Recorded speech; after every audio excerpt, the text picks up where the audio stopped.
저희가 이제 한국은행 왔는데 이제 한국은행 통화정책 얘기를 안 할 수가 없을 것 같아요. 가장 관심 가는 게 올해 그럼 한해는 언제 금리 내릴 건데 이게 제일 궁금한 거잖아요. 그래서 언제쯤으로 보세요? 이번에는 임 위원님한테 여쭤볼까요, 먼저? 일단은 상반기는 절대 못한다 로 생각을 하고 있고요. 빨라야 3분기로 생각을 하고 있습니다. 결국에는 한은이 계속해서 강조를 하고 있는, 한은 총재가 계속해서 언급을 하고 있는 금리 인하의 조건이 딱 한 가지죠. 2%대로 수렴한다는 확신이 생기면 인하하겠다. 근데 이제 물가 경로를 고려를 하면은 이제 1월 물가가 2.8%로 2%로 낮아지긴 했지만은 상반기 내내 이제 물가 같은 경우에는 3% 내외를 왔다 갔다 하거든요.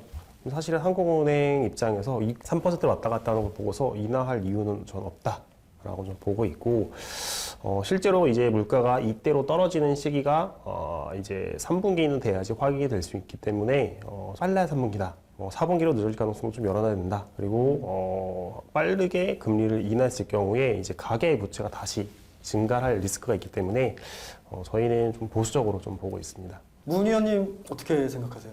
저는 연준보다 빠르다. 연준보다요? 그럼 언제쯤인 거죠? 연준이 2분기 하면 우리 1분기 해야 되겠죠? 1분기면 얼마 안 남았네요, 지금. 다음 달밖에 없어요.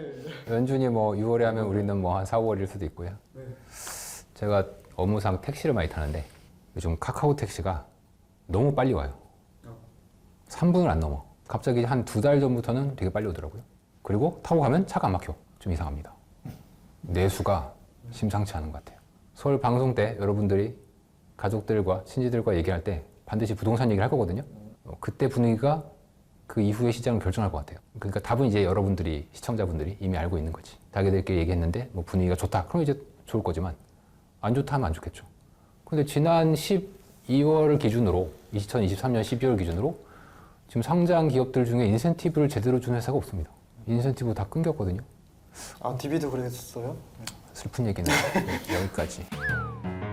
그 얘기는 이제 결국 제일 돈을 많이 주는 회사가 이제 삼성 계열사일 텐데 이제 그쪽도 인센티브가 많이 줄었다고 하니까 그렇다면 이게 내수에는 거의 직격탄이 될 수밖에 없지 않겠습니까? 이게 저도 피부로 느낄 정도니까 월급쟁이가 내려야 되지 않을까. 신 팀장 어떻게 생각하세요? 네, 뭐 이렇게 말씀 주시니까 저도 부담이 되는데, 저희는 계속 5월 말에 있으니까요. 5월 말 얘기 드리고 있고, 연준은 6월 달 이렇게 보고 있습니다. 방향성에 대한 부분이 동일하다라면 그 부분은 큰 문제가 되지 않는다라고 보여지고요. 일단 실질 기준금리 자체가 지난해 11월부터 중립 수준에 도달을 했고요. 국내 같은 경우. 그러면은 1분기에 완연하게 플러스대에 안착을 할 겁니다. 그렇게 된다라면은 이제 4월 초에 빅 이벤트가 국내에 있지 않습니까? 그거 지나면은 이제 금통위원들이 3.75 가능성을 열어두자는 분들이 4분이었다가 이번 1월에 전원 3.5로 내려왔거든요. 그렇게 되면은 금리 인하 시그널이 2월에는 없겠지만 4월 정도에 나올 수 있고 5월 달에 금리 인하에 대한 부분들이 좀 발전적으로 되지 않을까라고 생각합니다. 다만 인하는 속도가 좀 점진적으로 될 것이다. 좀 위험한 발언을 하신 것 같은데요. 4월 초에 이벤트 얘기도 하시고. 빅 이벤트라고 그렇지 뭐 얘기 안 했어요. 네. 제가 잘못한 건가요? 네. 죄송합니다. 윤 의원님은 어떻게 생각하시나요?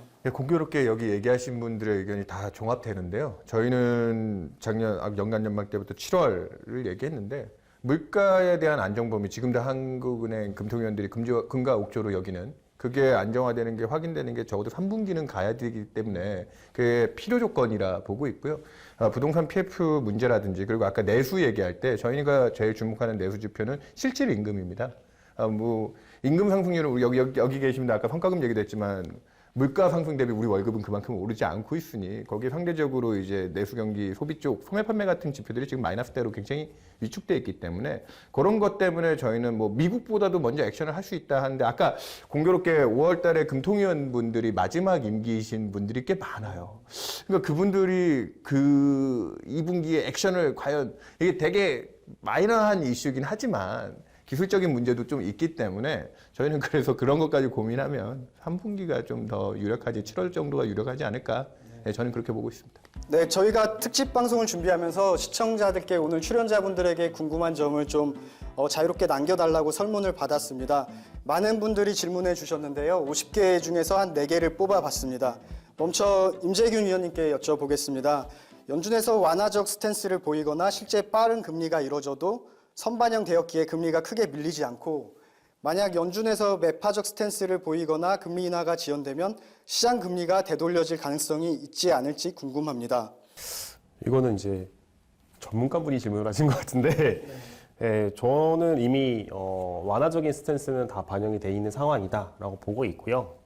이미 5월 시작해서 올해 계속해서 인하하는 것을 반영을 한 상황에서 이게 현실화되긴 쉽지 않다. 오히려 인하 기대가 후퇴하면서 금리가 반등할 리스크가 여전히 더 높다라고 저희는 보고 있어서 지금 굳이 매수를 할 타임은 아니다라고 저희는 보고 있고요. 오히려 이제 지금은 금리가 내려가면 내려갈수록 이제 잘 팔고 나오고 그리고 금리가 올라갔을 때 모두가 손을 벌벌 떨고 있을 때 싸게 잘 사야 되는 그런 기회가 있을 거라고 저는 보고 있습니다. 네, 감사합니다. 다음은 신월 팀장님께 여쭤보겠습니다. 네, 미국 GDP 같은 경우에는 숫자가 굉장히 좋게 나오는데 인플레는 둔화되고 있잖아요. 그래서 인플레가 그 둔화하는 게 왜 그런지 좀 여쭤볼 수 있을까? 네, 아까 뭐 임재균 위원이 말씀하셨다시피 뭐 미국은 참 그렇다. 다들 동의하는 바이시잖아요. 뭐 저도 저희 집에서 미스터 비스트라고 세계 최고의 유튜버 그 채널을 가끔씩 보는데 보면은 정말 스케일이 달라가지고 뭐 이게 진짜 미국이야 하는 거 정말 와 그런 것 같다 막 이런 생각하면서 가끔씩 봅니다. GDP와 이제 인플레의 방향성에 대한 부분 질문 주셨는데 먼저 GDP는 참 대단한 것 같은데 좀 세부적으로 살펴보자면 결국에 C 플러스 I 플러스 G에다가 이제 순수출을 고려하는 게 기본이지 않습니까? 소비 같은 경우는 정부의 이전 소득에 의해서 초과 저축이 굉장히 많이 늘어나 있었던 상황이고 이제 소득 상위 20%를 제외하고는 거의 초과 저축분이 거의 다 소진이 되어 있지만 GDP에 꽂혀 있는 부분들은 과거다 보니까 좀 여전히 잘 나오는 부분들이 있다. 다만 이제는 점진적으로 소비의 모멘텀이 좀 완화되고 약화될 수밖에 없다라는 것이 이전 소득에서 부채로 바뀌고 있는 그런 좀 퀄러티의 문제가 불거질 수 있기 때문에 조금씩은 약해질 수 있다라고 보여집니다. 그 다음에 이제 I에 대한 인베스트먼트에 대한 부분 보면은 뭐 일단 미국이 전 세계 산업을 이끌어 가잖아요.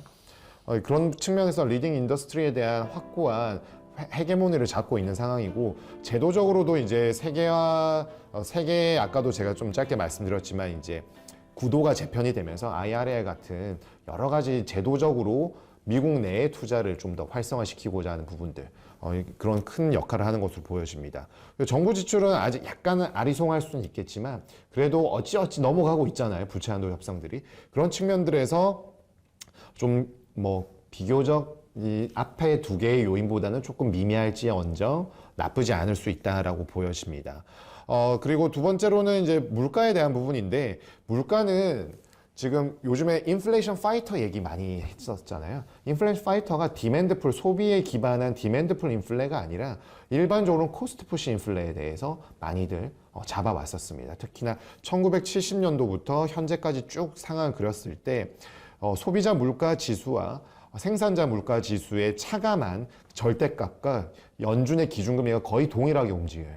거기에 핵심은 결국에는 이 코스트 푸시, 원재료에 대한 부분들이 가장 크게 역할을 하고 있기 때문에 스티키한 인플레에서 완벽하게 잡혔다라고 얘기하기보다는 공급 측면에서의 좀 안정감이 서서히 생기는 것이 아닌가라고 보여집니다만은 최근 들어서는 또 불안감들이 없지 않아 있죠. 그렇기 때문에 연준의 입장에서는 확실하게 추세적으로 안정적으로 가져가는 부분들을 보기 전까지는 정책의 변화를 나타내기가 좀 어려운 측면들이 있고 GDP에 있어서는 이제 서서히 둔화가 될 것이며 물가는 디스인플레의 추세화가 좀 더 짙어지겠지만 아직 완벽하게 잡힌 것은 아니기 때문에 어제 뭐 파월 연준 의장이 얘기했던 바에 크게 이견은 없는 것으로 좀 말씀드리겠습니다. 네, 다음은 아예 시청자분이 지정을 해주셨어요. 그 윤여삼 파트장님께 여쭤봐달라고 하는데 그 애널리스트한테 보통 그 레벨과 시기를 같이 물어보는 거는 좀 굉장히 곤란한 답변이기도 한데 2024년 미국 10년 국채 레인지를 얼마로 보는지 한번 여쭤봐도 될까요? 네, 물론 틀릴 걸 전제하에 요즘에 금리 레벨 맞추기 힘든데 저는 1분기는 임재균 연구원도 얘기했다시피 조금 싸게 살 기회 정도는 있을 것 같은데 그 기회의 폭이 양호한 미국 경제 덕분에 지금도 작년 연말 종가보다는 지금 금리가 높잖아요, 사실은. 지금 뭐 최근에 또 빠지긴 했지만. 근데 올라봐야 제가 기억하고 있는 미국 금리의 주요한 키 상단 레벨이 얼마냐면 2020년 10월 달에 그때 인플레이션이 걷잡을 수 없이 뭐 미국 CPI가 YOY로 뭐 9% 근처까지 치솟았을 때 그때 미국 그 10년 금리 고점이 4.3%였습니다. 그리고 작년에도 9월 FOMC 직전에 또 이제 좋은 양호한 미국 성장 때문에 금리가 좀 업사이드 압력을 받을 때 그때 9월 FOMC가 엄청 호키시했잖아요. 원래 24년에 한 100bp 정도 점도표를 인하 얘기했다가 50으로 줄이면서 뭐 하이어 포 론거 얘기했던 게 작년 9월인데 그때 미국 10년 금리가 딱 그 파월의 강력한 매파 발언 직전에 찍었던 또 레벨이 아주 공교롭게도 한 4.3% 선을 넘지 않는 그 정도 텐션이었습니다. 그러니까 지금 제가 봤을 때 상단은 싸게 살 수 있는 기회는 요 앞에 1월 말까지 미국 지표 좀 잘 나올 때 한 4.2% 근처까지도 갔었거든요, 사실은 장중에. 그 정도 수준이 현실적으로 뭐 연준이 올해 점도표를 또다시 상향 조정을 해야 될 정도의 대단한 드라마틱한 인플레이션 환경이나 이런 게 변하지 않는다면 저는 개인적으로 싸게 살 수 있는 게 한 4.3% 정도 상단을 보고 있고요. 그리고 앞서 얘기드렸다시피 작년 상반기에 그 철없던 시장이 통화정책에 대한 기대들이 빨리 연준이 금리 인하도 얘기하지 않던 시절에 땡겨왔을 때 저점이 3.3%입니다. 그렇기 때문에 저는 1분기까지는 4% 내외에서 숨고르기를 하다가 2분기쯤 돼서 이제 한 분기 내 금리나 뭐 지금도 5월이다 6월이다 가장 유력하게 보고 계시잖아요. 저희도 뭐 한 7월을 내세우고 있지만 내심은 뭐 한 6월 정도로 당겨줄 수도 있다 가능성 정도는 보고 있는데 한 분기 이내 싸움으로 들어가면 미국 10년은 작년 연말 종가이자 또 앞전에는 또 2022년에 금리 올라갈 때 상단 역할할 때 한 3.8% 정도가 일단 상반기까지는 유의미한 하단이라 보고 있거든요. 그 정도까지 레벨 보다가 하반기에는 정말 금리 인하 시작되고 그런 기조를 이어가면 내년까지 적어도 아까 얘기했던 중기금리 한 3% 정도 내외까지 기준금리가 갈 수 있다 믿으면 대략 한 80bp에서 최대 100bp까지는 하방룸이 있지 않을까. 그래서 저는 올해까지는 채권 투자에 좀 기회가 있다라는 쪽으로 계속 얘기를 좀 드리는 편입니다. 네, 감사합니다. 다음은 문홍철 팀장님인데 이거는 제가 그대로 읽는 게 나을 것 같아요. 미국 10년 국채 금리가 올해 하반기에서 내년 상반기 사이 하락한 뒤 다시 상승하면 구조적으로 중국과의 디커플링 탈세계와 트럼피즘으로 구조적 상승을 하여 과거 2008년에서 2020년 코로나 사이의 초저금리 시대는 오지 않을 것이라고 보는 컨센서스가 많은데요. 이럴 경우엔 채권 트레이더들도 타이밍을 예상하는 트레이딩을 하는 편인가요? 주식은 타이밍을 잡지 못한다고 하는데 채권은 매크로 경제 상황을 보면서 타이밍을 잡는 편인가요? 그리고 또 시청자분이 이거 진짜죠? 홍철이 오빠 채권 사요? 라고 물으셨어요. 아무튼 이렇게 여쭤보셨습니다. 여자분이시길 간절히 바라겠습니다. 채권 사야 합니까? 내용을 읽어보면 한마디로 이제 저금리 시대는 끝났다. 가장 큰 이유는 탈세계화. 질문을 보니까 많은 분들이 이렇게 생각한대요. 그걸 보고서 저는 굉장히 안심이 됩니다. 왜 그러죠? 그렇게 안 될 거니까. 기회가 이제 온다. 네. 네. 실제로 고금리가 다시 온다. 저금리는 끝났다. 여러 가지 논리 중에 있는데 그 중에 하나가 이제 탈세계화입니다. 네. 여기 계신 분들도 그렇게 생각하실 수 있어요. 탈세계화하면 뭐 당연히 이제 중국이 싸게 노동력과 공장을 공급했던 게 끝나니까. 그리고 비용이 많이 들지 않냐. 그러면 물가가 오를 거고 금리도 당연히 이제 올라야 된다. 이렇게들 진짜 그럴 것 같잖아요. 진짜. 근데 이 경제는 그렇게 보시면 안 되고 전체를 이제 통합해서 봐야 됩니다. 그리고 이미 답이 과거에 다 있어. 굳이 이걸 고민할 필요가 전혀 없습니다. 과거에 탈세계화와 세계화는 늘 왔다 갔다 해요. 대표적으로 나폴레옹 전쟁 이후에 세계화가 왔고 1차 대전이 끝나고 탈세계화가 왔고 이 탈세계화는 경제공황과 2차 대전 때까지 계속됐습니다. 그 다음에 다시 세계화가 왔고 그리고 사실 지금 탈세계화 얘기하시는데 뭔가 조금 이제 오해들을 많이 하세요. 진정한 탈세계화는 이미 리먼 브로더스가 망했을 때 왔습니다. 세계화의 량을 어떤 지표로 보냐에 따라 다르겠지만 무역량으로 보자고. 전 세계 GDP 대비해서 무역을 많이 하면 세계화고 무역을 적게 하면 탈세계화다. 그렇게 보면 이미 리먼 브로더스가 망한 이후에 무역량이 안 늘어요. 거의 안 늘어요. 그러니까 이미 그때 끝났어. 그때 세계화가 이미 끝났어요.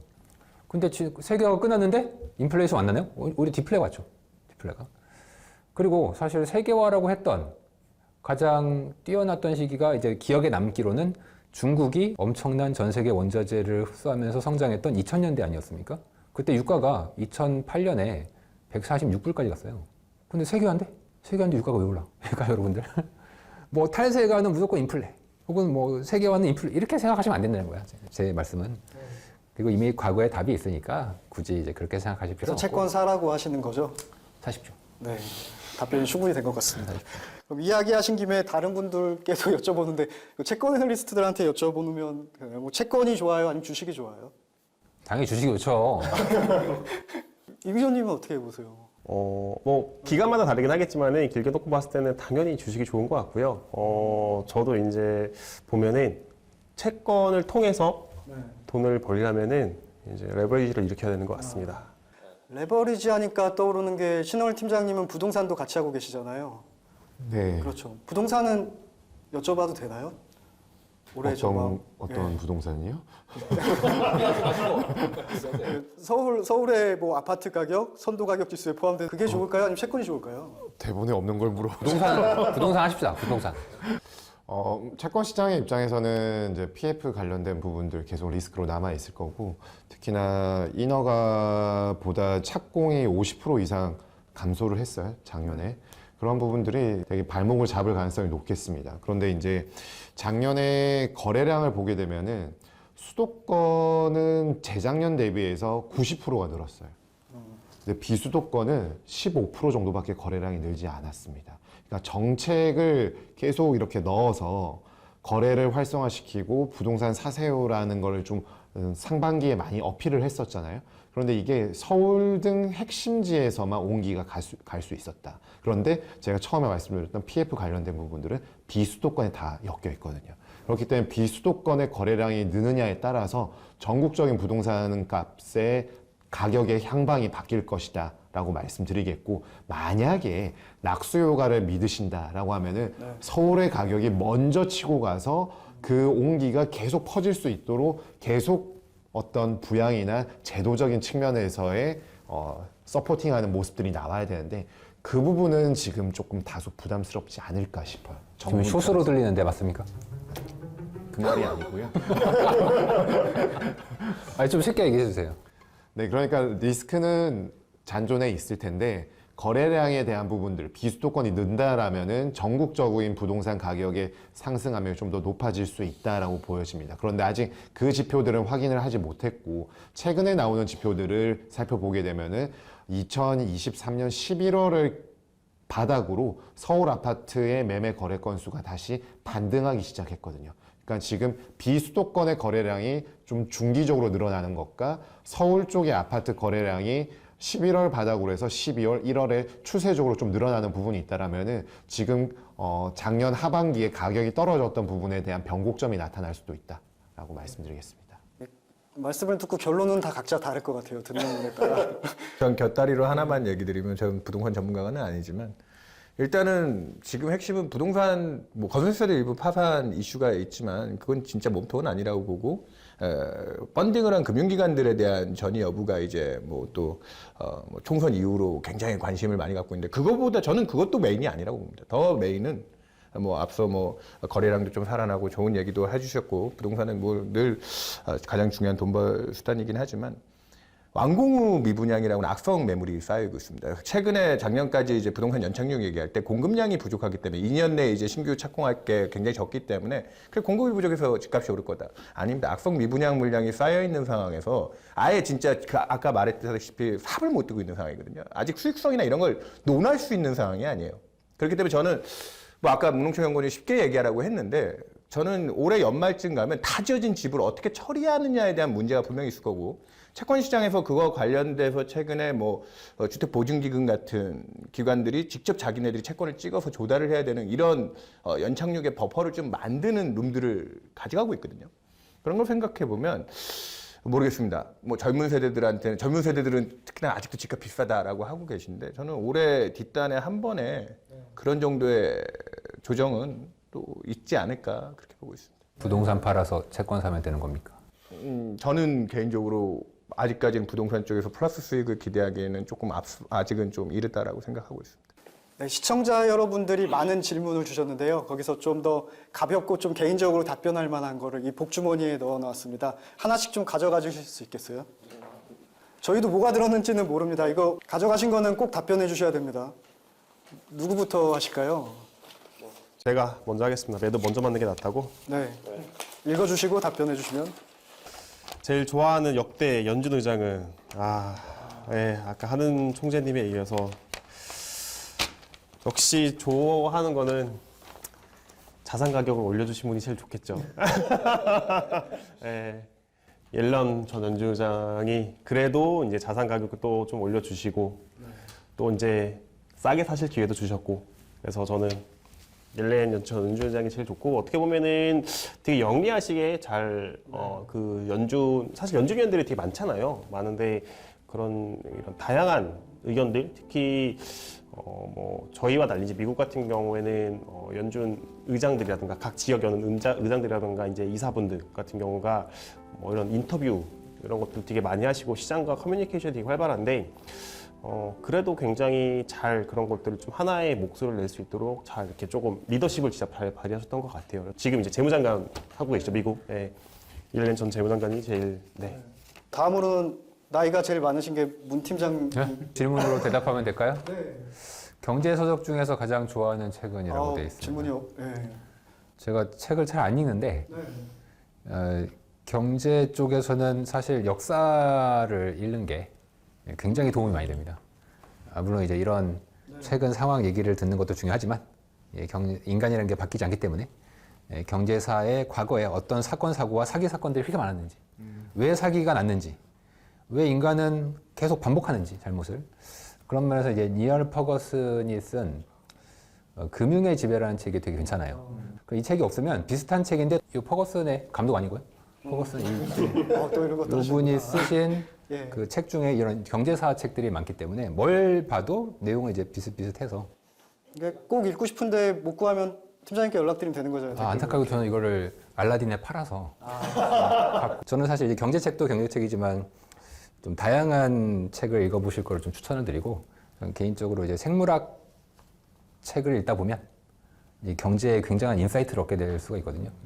그런 면에서는 그 팬더의 엄지라는 책이 있는데 팬더의 엄지손가락 읽어보겠습니다. 이런 걸 보면은 왜 이제 기업들이나 주식 시장의 어떤 테마주나 빅테크 혹은 신기술들이 갑자기 증가했다가 순식간에 망하거나 뭐 갑자기 변하는지 뭐 이런 것들에 대한 인사이트를 얻는데 좀 도움이 돼서 그 두 가지 추천드리겠습니다. 금융의 지배랑 팬더의 엄지손가락 두 가지 말씀하셨습니다. 팬더의 엄지입니다. 엄지, 예. 알겠습니다.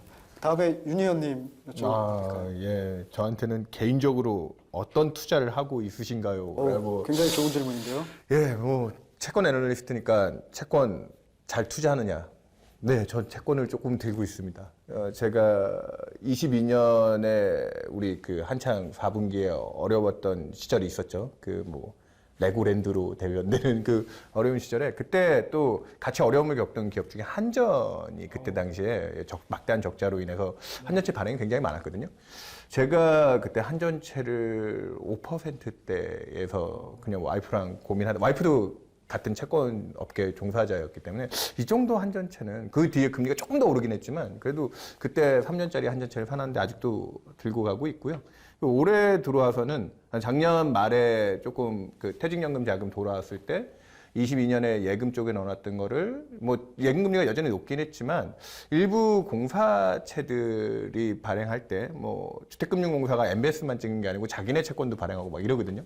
그런 채권들 공사채들이 한 또 작년 연말에 약간 미국 금리 텐션 높았을 때 10월에서 11월 사이에 그때 또 5%대 일리가 있었습니다. 그런 것들 좀 섞어봤고요. 그러면 뭐 안전하게 채권만 하느냐. 그래 제가 지금 들고 있는 자산 중에 제 금융자산 다 합쳐보니까 무려 30%를 차지하는 게 주식이더라고요. 전 개인적으로 회사에서는 주식을 투자를 못하게 하는데 우리 사주입니다. 저희 메리츠 금융지주를 의무적으로 좀 뭐 이건 정치적으로 얘기 드리는 게 아니라 생각보다 저희 회사 주가가 많이 올라서 저는 뭐 강제긴 하지만 제가 갖고 있는 위험 성향은 그걸로 채우고 가고 있습니다. 요즘에 저 PBR 이슈랑 맞물려서도 꽤 최근에 차트 보시면 놀랄 겁니다. 꽤 많이 올라왔습니다. 그렇습니다. 신월 팀장님 여쭤봐도 될까요? 질문? 네. 만약 다시 태어나면 땡땡으로 태어나고 싶다. 경제계 인사 중. 이게 이제 질문. 경제계 인사 중이요? 네, 좀 어려운. 사람 중에 찾는 거죠? 미국 스포츠에 그래도 뭐 뭐니 해도 NFL이 탑이겠지만 우리한테는 조금 거리가 있다 보니까 저는 MLB가 가장 와닿고, MLB에서도 선수들을 다 리더하는 입장인 보라스 컴퍼니 그의 스캇 보라스가 제일 있는데, 이분이 이제 애널리스트의 그런 덕목을 좀 가지고 있는 것 같아요. 크게 봤을 때는 선수를 보는 안목, 그리고 이 자본시장에서도 당연히 숫자와 경제 지표들을 봐야 되겠지만 법률에 대한 변호사 출신이거든요. 그리고 마지막으로는 이제 선수의 그 능력에 대한 부분들을 이제 통계치로 나타내는데, 결국에 이거를 잘 조합을 해서 애널리스트가 하는 부분들이 어떤 건 이렇으니까 이렇게 됩니다라고 하는 것보다 결국에 설득력이 있는 논리적 근거를 가지고 본인만의 뷰와 의견을 제시해야 되잖아요. 구단주들의 뇌리에 박힐 만한 것들을 포인트 투 포인트로 짚어주기 때문에 그 선수의 몸값을 굉장히 올려주기도 하죠. 이번에 바람의 손자인 이정우 선수가 이제 샌프란시스코 자이언츠 진출하지 않습니까? 거기에서도 이제 스캇 보라스가 나와 있는 것을 화면을 보고 참 그 이종범이라는 정말 대스타가 한 선수의 아버지로서, 그리고 스캇 보라스랑 같이 서 있는 사진 보니까 저 개인적으로 굉장히 좀 와닿았는데, 그런 부분들이 업은 다르겠지만 애널리스트로서 이런 부분들을 좀 더 갖춘다라면은 좀 더 좋은 의견을 좀 편하게 말씀드릴 수 있는, 애널리스트로서 좀 더 성장하고 싶은 개인적인 목표 같은 게 있습니다. 연합뉴스 경제TV 설날 특집 방송 어떻게 보셨나요? 저희가 최대한 허심탄회하게 얘기하려고 노력을 했는데 많이 응원해 주시고 그리고 봐주시면은 다음 추석 때도 찾아뵙겠습니다. 네, 시청자 여러분 감사합니다. 저희 다 같이 인사하면서 그럼 마칠까요? 시청자 여러분 귀경길 안전하게 운전하시고요. 새해 복 많이 받으세요. 새해 복 많이 받으세요. 받으세요.